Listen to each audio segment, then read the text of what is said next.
So this is the podcast for Adaptions for Gaseous Exchange. WJEC syllabus AS Biology. It's quite long, but it's all you need to know for this topic, so that's quite good. I suggest that you write notes for this to help it go in so it doesn't just go over your head, but do whatever you think is right for you. I'm just a student, so sorry if I pronounce anything wrong. Yeah, alright, enjoy, bye. Adaptions for gaseous exchange. Problems associated with increased size. Involve special gas exchange surfaces so that diffusion in and out of the cells can take place rapidly and efficiently, such as the gills of the fish, the alveoli in lungs of a mammal, spongy mesophyll cells in the leaves of a plant. In order to achieve a maximum rate of diffusion, respiratory surfaces must have a large surface area to volume ratio to satisfy the needs of the organisms, be thin so that the diffusion paths are short, be moist so there is a medium which gases can dissolve, and be permeable to allow respiratory gases through. Single-celled organisms such as the amoeba. The cell membrane is a gas exchange surface. Organisms live in water. The diffusion of gas occurs over the whole body surface. Single cell has a large surface area to volume ratio. There is efficient gas diffusion. The efficiency of gaseous diffusion satisfies the needs of the organism. The membrane is thin, moist, and diffusion paths are short. Multicellular organisms. There must be a limit to the cell size, and a point is reached where the diffusion path is so long that the process of diffusion is insufficient. In terms of evolution, the only way that organisms could become larger was to aggregate cells together and become multicellular. Problems with this are that the larger the organism, the smaller the surface area to volume ratio. The materials need to be exchanged between different organs as well as between the organs and the environment. The process of diffusion is too slow. Simple multicellular organisms, such as the earthworm. They have a modest oxygen requirement because they are slow moving and have a very low metabolic rate. Oxygen and carbon dioxide can diffuse across the skin surface, and they do not have any special gas exchange organs. Oxygen diffusion into the blood capillaries beneath the skin surface. Let me read that again. Oxygen diffuses into the blood capillaries beneath the skin surface and is carried away in vessels to the cells with CO2 being transported in the opposite direction. In this way, the blood maintains a diffusion gradient as the respiratory surface. However, once oxygen is in the body, it has to be transported some distance to the many internal cells. The blood contains a respiratory pigment for the transport of oxygen. Another example of a simple multicellular organism is flatworms. They have evolved a flattened shape to increase surface area to volume ratio. This ensures that no part of the body is far from the surface, so diffusion paths are short.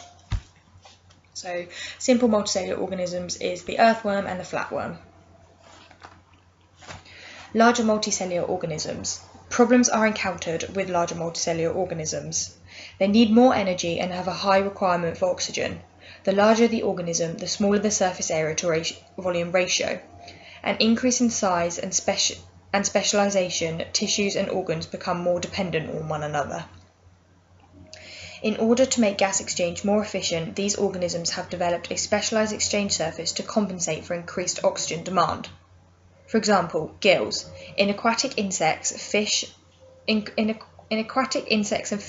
the exchange surface for respiratory gases take place in the gills. On the gills, should I say. Another example is lungs. Terrestrial animal groups such as birds, reptiles and mammals have developed lungs. They also need a means of ventilation to supply respiratory surfaces with a fresh supply of oxygen and to maintain diffusion gradients. That is, the function of ventilation mechanism is to move the respiratory medium, air or water, over the respiratory system. Animal groups have also developed an internal transport system. This provides a blood circulation system to move gases and respiring cells to and from the respiratory surface. They have also developed a respiratory pigment in blood to increase oxygen carrying capacity. Gas exchange in fish.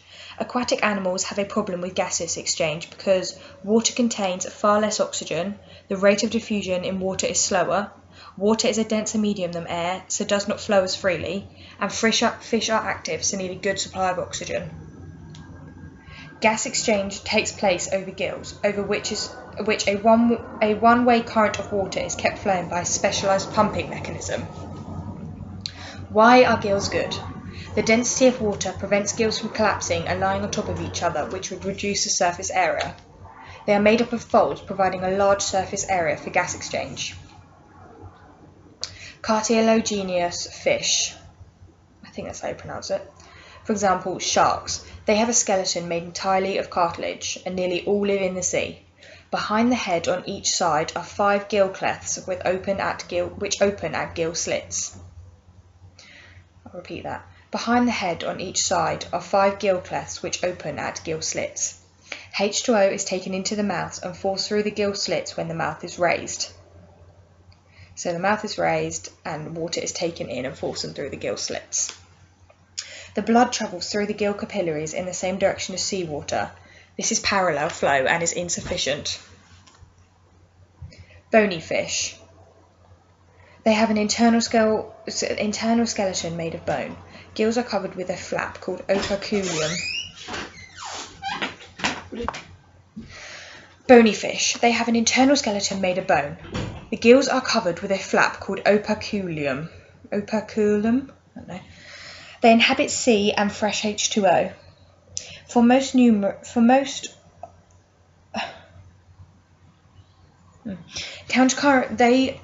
Their gas exchange system is a system of countercurrent flow whereby the blood in the gill capillaries flows in the opposite direction to water, which is obviously the opposite to parallel flow in cartilaginous fish. They have 4 pairs of gills in the pharynx. Each gill is supported by a gill arch. Along each gill are lamella where gas exchange takes place. They provide a large surface area and are supported by the water. They contain blood capillaries, and these take up oxygen and let the CO2 out. So that's the lamella. Gills provide a specialised area rather than using the whole body surface, a large surface area extended by gill filaments, an extensive network of blood capillaries to allow efficient diffusion and haemoglobin for oxygen carriage. To increase efficiency, water needs to be forced over gill filaments by pressure differences, so maintaining a continuous unidirectional flow of water. Lower pressure is maintained in the opercular cavity than in the buccopharynx. The operculum acts as both a valve permitting water, but as a pump drawing water past the gill filaments. The mouth also acts as a pump. The ventilation mechanism for forcing water over the gill filaments operates as follows. The mouth opens, the operculum closes, the floor of the buccal cavity is lowered, the volume increases, the pressure decreases, and water flows in. Countercurrent flow. The countercurrent system maintains a diffusion gradient along the whole length of the gill plate. The orientation of gas exchange surfaces is such that as the H2O passes from the pharynx into the opercular chamber, it flows between gill lamella in the opposite direction to the blood flow. This increases efficiency because diffusion gradient between the adjacent flows is maintained over the whole length of the gill filament. The system allows the gills of bony fish to remove 80% of the oxygen from the water, which is 3 times the extraction of water from air in human lungs.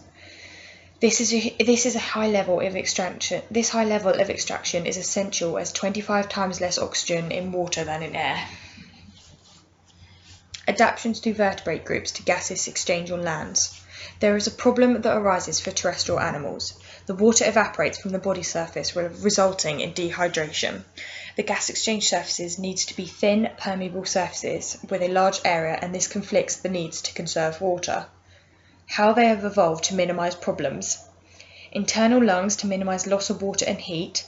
Adaptations for exchange with air, a less dense medium instead of water. And the lung is a form of gas exchange surface. Amphibians, e.g. frogs, toads and newts.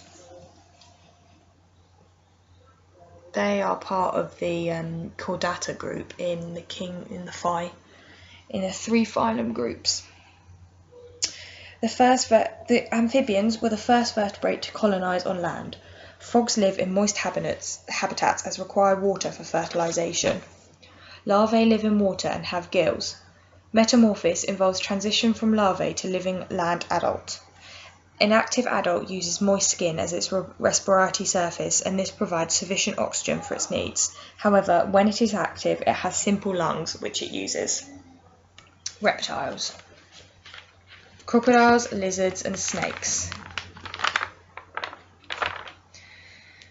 They are descendants of a very successful group of animals, including the dinosaurs, which dominated the Earth 20 million years ago. They are better suited to life on land than amphibians. They move on all 4 limbs without the trunk of the body touching the ground. Pairs of the ribs protect the vertebrae. Ribs provide support protection to organs in the cavity.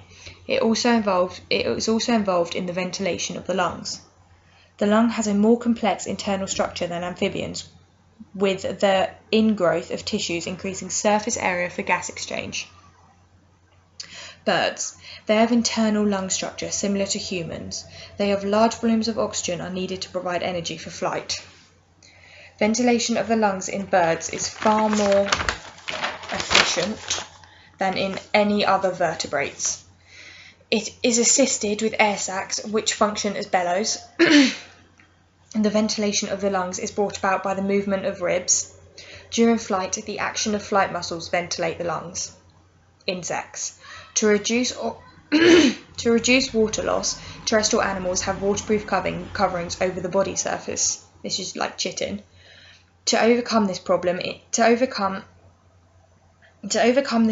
insects have evolved a rigid exoskeleton. Wait, hang on. Let me start this again. Insects. To reduce water loss, terrestrial animals have waterproof coverings over the body surfaces.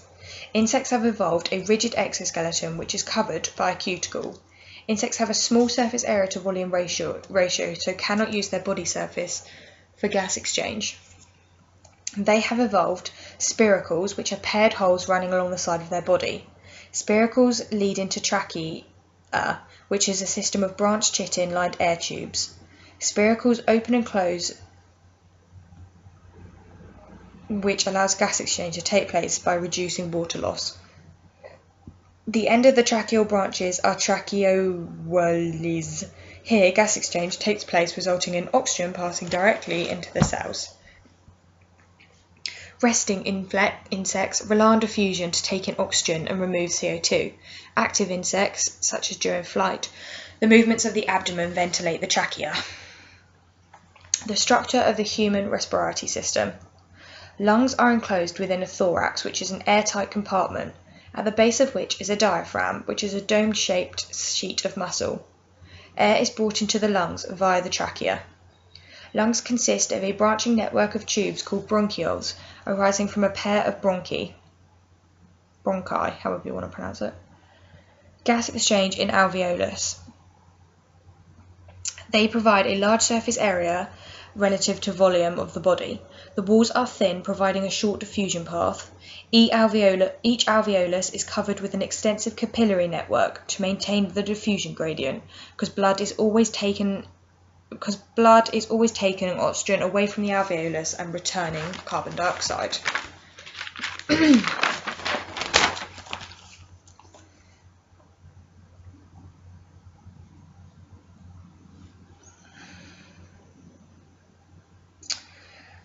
The system of the gas exchange in humans is that deoxygenated blood enters the capillaries around the alveoli in a pulmonary artery. Oxygen diffuses out of the alveoli into the blood and into the capillary. The CO2 diffuses out of the capillary into the air in alveolus. The blood with the oxygen is then carried away in the pulmonary vein. I think that's right anyway. Ventilation of the lungs. Mammals initiate ventilation into their lungs by negative pressure breathing. Pressure inside lungs must be lower than the atmospheric pressure. Okay, so during inspiration, which is when you breathe in, so let's all breathe in and see what we feel. your external intercostal muscle contracts, your ribs go up and out, your diaphragm contracts and flattens, the volume of the thorax increases, the atmospheric pressure is greater, so air moves in, and the pressure in the thorax decreases. Now let me say that again, right? During inspiration, the external intercostal muscle, which is the external intercostal muscle, contracts. This pulls the ribs up and out. The diaphragm contracts and flattens. The volume of the thorax increases, which is the thin sheet of muscle that covers the lungs. The pressure in the thorax decreases and atmospheric pressure is greater, so air moves in. During expiration, the external intercostal muscles relax. The ribs go down and in. The diaphragm relaxes, so becomes dome-shaped again. The volume of the thorax decreases. The pressure in the thorax increases, and the atmospheric pressure is less, so air moves out. Gaseous exchange in plants. The leaf as an organ of gaseous exchange. To enable gas exchange to take place efficiently, the leaf blade is thin and flat with a large surface area. The spongy mesophyll tissue allows for the circulation of gases. Plant tissues are permitted by air spaces. Stomatal pores permit gas exchange. How do gases diffuse? Gases diffuse through stomata along a concentration gradient. Once inside the leaf, gases in the substomatal air chambers diffuse through the intercellular spaces between the spongy mesophyll cells and into the cells. The direction of diffusion depends upon the environmental conditions and the requirements of the plant. It is the net exchange of CO2 and O2 in relation to respiration and photosynthesis that matters. Adaptations of the leaf for photosynthesis. To ensure the efficiency absorption of light, there is a large surface area to capture as much sunlight as possible. The adaptations for the leaf for photosynthesis obviously is important because the net exchange of carbon dioxide and water is in relation to respiration and photosynthesis. Okay, so to ensure the efficiency absorption of light, there's a large surface area to capture as much sunlight as possible. The leaf can orientate themselves so that they are held at an angle perpendicular to the sun during the day to expose a maximum area of light. It is thin to allow light to penetrate the lower layers of the cells. The cuticle and epidermis are transparent to allow light to penetrate the mesophyll. The palisade cells are elongated and densely arranged in layers. The palisade cells are packed with chloroplasts and arranged with their long axes perpendicular to the surface. Chloroplasts can rotate and move within the mesophyll cells, allowing them to arrange themselves in optimum position. The intercellular air spaces in spongy mesophyll allow CO2 to diffuse in and oxygen to diffuse out. So that's 8 things to ensure the efficiency of absorption of light. Mechanism of opening and closing stomata. Stomata allow gas exchange between the atmosphere and internal tissues. They are found in lower surface of the leaf. This reduces water loss, and they are bounded by 2 guard cells. Guard cells can be flaccid or turgid, have chloroplasts, which is unusual. They are unevenly thickened walls, with the inner wall being thick and outer wall being thin. Water evaporates from the plant through the stomata. This is known as transpiration. If you lose too much water, the leaf will wilt. To reduce water loss, stomata are confined underneath the leaf. There is a waxy cuticle on the upper surface. Stomata close at night, preventing the plant from needlessly losing water when light intensity is insufficient for photosynthesis to take place. Right, so that's 1, 2, 3. That's 3 factors that reduce water loss within the stomata. During the day, the mechanism for stomatal opening occurs as follows. The chloroplasts in the guard cells photosynthesize, producing ATP. They photosynthesize because they contain chloroplasts, obviously. There's 2 guard cells surrounding the stomata. Okay, so the chloroplasts in guard cells photosynthesize, producing ATP. Using the potassium ion from ATP, It's pumped into the cell membranes of surrounding epidermal cells, actively transporting potassium ions into the guard cells. What? The stored starch is converted to malate. The water potential of the guard cells is lowered, and that's because there's a higher concentration of solute. Water potential of guard cells is lowered, and water enters by osmosis. The guard cells become turgid and curve apart because their outer walls are thinner than the inner walls, so this pore widens. The reverse of this process occurs at night.